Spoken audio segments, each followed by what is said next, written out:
What is going on, guys? Welcome to Greggles TV Daily, your source for daily tech news. Make sure you're subscribed so you know what's going on in the world of tech. We have a couple of news stories and we have a bunch of questions, so let's dive into the tech news. First story of the day is about the Oppo Find N, which is the new foldable phone on the market today. And that phone, we've basically heard everything about it. Some of the things weren't leaked so well in terms of the price, the crease, things like that. So we're gonna dive deeper into that. With that said, let's talk about it. So first of all, it's gonna be $1,200 and it's only gonna be released in China. I don't think this phone is gonna come out anywhere else, unfortunately. So it seems like it's only gonna come out in China. So if you were looking forward to this phone potentially coming out in your neck of the woods, looking like it probably won't. Also, when you factor in the crease, what about the crease? Is it less, is it more than the Galaxy Z Fold 3? And a couple of sources here. First, Chun says, more Find N crease pics taken by my friend at the offline event. From what I can see on the pics from my friend and other sources, the crease is not as deep or as visible like the Fold 3, and you can feel the differences with your own hand, according to my friend. Taking a closer look at those photos, here's what they look like. Again, it looks pretty good with the crease. I'm not bothered by the crease, but I know a lot of you guys have a little crease fetish.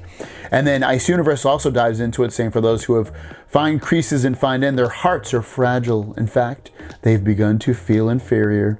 Just looking for psychological comfort for Fold 3's sense of superiority. In fact, once Fold 3 is compared with Find N, Fold 3 has lost the competition. And when he compares these two phones side by side, you can see a bigger divot in the middle of the display on the Fold 3 versus the Find N. Not the end of the world, guys. Don't fret about this. This is really not that big a deal. You get used to it. It does not ruin the experience at all, one bit. So again, don't even worry about that at all. And then also to add on to this, if you're a Fold fan, in general folding phones, Ross Young says, and this is just a reiteration, he says, you can see that we called the Oppo Find N size correct way back in July. Thus, you can expect next Xiaomi size to be what we showed below as well, 8.1 inches. Although the upcoming Vivo size is now 8.03. So we do have some bigger fold phones coming out versus the Z Fold 3. That'll definitely launch in China and probably other places in the world. And we definitely have that to look forward to. As you can see from the headline, Sam Mobile has dropped a big juicy piece of Galaxy Tab S8 Ultra specs and features revealed. And when we go, we're gonna go to Anthony the Galax tweet because he put it so nicely. It's so, it's top to bottom. Galaxy Tab S8 Ultra, 14.6 WQXGA plus display, meaning it's gonna be a 2K plus resolution display on there, AMOLED at that. Cameras 12 megapixel wide and ultra wide, so two selfie cameras. On the back, you're gonna get 13 and a 6 megapixel, which will be a main and an ultra wide. It's gonna have the Snapdragon 8 Gen 1, which is gonna be their newest processor from Snapdragon.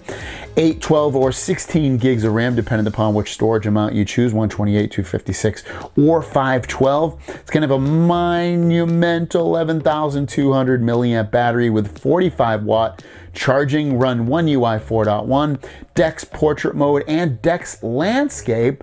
And that's coming from, like I said, Sam Mobiles, and he just put it into a nice, beautiful tweet for us. But looking like an absolute beast of a tablet.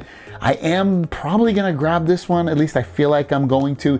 The only thing that's holding me back, and I've said it a few times, is it really needs a solid, sturdy keyboard covered case, something akin to what the iPad Pro has, because you can put that on I can put it on my stomach, on the bed, I can put it on a table, and it works great.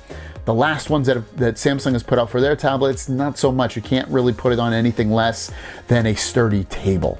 Thanks for watching, guys. Your question of the day is, do you plan on buying a tablet in 2022? If so, which one? Let me know in the comments down below. I think the only one I'll probably end up buying, and I say this now, is the Galaxy Tab S8 Ultra. We'll see, maybe I'll buy a budget one, do a video on it, or maybe I'll get the new iPad Pro. I don't know. Let me know what you guys think and what you're going to do in the comments down below. With that said, let's jump into the Q&A portion of the video and drop that beat. New York's Finest says, do you still expect the S22 Ultra to be over $1,200? Oh, they surprised us at the Unpacked event and unveil a lower price. Lastly, has there been any announces of camera improvements over the S21 Ultra? In terms of the price, I I really don't think you're going to see. I've heard rumors that the regular S22 is going to be $799 when it launches, which, hell, maybe, I'll put it this way. I think it'll be $1199 or $1299. I don't think it's going to be $1099, which I feel like it should be to compete with the iPhone. And then to add on to that, the camera improvements, it hasn't been too much news on it, so I can't go, I can't be like making stuff up, but I assume it's gonna be better. Why wouldn't it be, even if it's marginally? Dave, question, Greg, what charging brick should I use with my new Galaxy Watch Classic? I have the one from the Z Flip 3, I just don't know what wattage, don't want to damage it. You won't damage it. Even if you put something super high, it's not going to damage your watch. The cable that comes with the Galaxy Watch is smart enough to know that it's only going to take the amount of wattage that it needs. So continue using what you're using, you'll be fine. Shajil Shazad said, how do you consider the earbud case battery increasing from 472 to 500 all the way, but it's like 28 milliamps? You said it was going all the way from 472. For a second, I thought you meant 650, 700 size. Do you consider that a massive increase? No, I don't consider it a massive increase, but number over number, it's still a pretty good jump for those, such a small number. So let me do the math right here in a second to actually see percentage wise what we can expect in terms of the increase of battery. So you're doing, 472 divided by 500. So that's almost a 10% increase. I'd say that's pretty good. Mr. D's product review says, do you think that Samsung or another manufacturer will copy what HTC had done with the HTC Jetstream and integrate a subwoofer for better immersive surround sound? No, I don't think you're going to see that. I think where phones are going are thinner, lighter, smaller, skinnier. I don't think they're going to add anything like that. Robert Sisson says, any confirmation if the S22 Ultra Note will have all of the software tweaks and functionality that comes with the Note?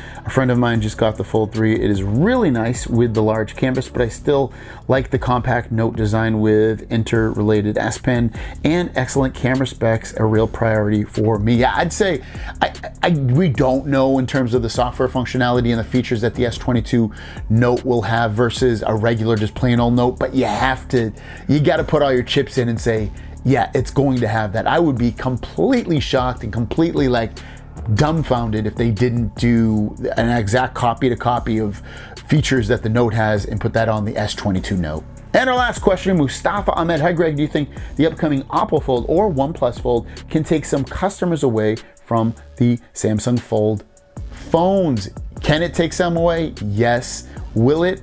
Probably not a huge amount. I don't think Samsung really has to worry about anything probably for another year or two, but I think within the next year or two, I think you see a lot more competition, not only just in China, because I think China's a market they're really going to struggle in, especially with folding phones, compared to some of the, with the Oppo going there and the Xiaomi's in there and OnePlus obviously. So I think you'll see some there, but I don't think it's gonna be a huge takeaway in the rest of the world. Thanks for your question, guys. If you have a question, leave it in the comments down below with the word question. I'll answer it in tomorrow's video and we'll see you down the road. Peace.